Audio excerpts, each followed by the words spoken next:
জীবনে অনেক সময় আমরা সমস্যার জলে এমনভাবে জড়িয়ে পড়ি, আমরা বুঝতে পারি না আমাদের কি করা উচিত, কার সাহায্য চাইব, কার সাথে দেখা করব।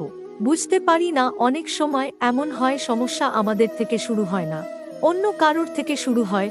অনেক সময় এই সময় এমন খেলা খেলে যে আপনি সেই সমস্যায় ফেঁসে যান।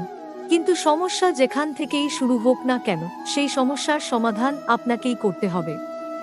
অনেক সময় মানুষ এমন বলেন, আমার অতীত এত বাজে, সেটা শুধরে কি হবে, এই ভুলটাই করে বসেন। আগে যা হয়েছে তা শুধুই অতীত, যা সত্য কখনো বদলানো যাবে না। কিন্তু এটা সত্যি যে এখন থেকে সামনে যে পথ, সেটাও আপনার হাতেই রয়েছে। আপনি একে ভালো বানাতে পারেন, আবার খারাপ বানাতে পারেন। তাই আপনার এটা শুধরে নেওয়া উচিত, কারণ মানুষ আসলে তার নিজের অতীতকে নয়, নিজের বর্তমানকে প্রভাবিত করতে পারে। এই বর্তমান পরবর্তীকালে অতীত হবে, তা আপনি শুধরে নিতে পারেন।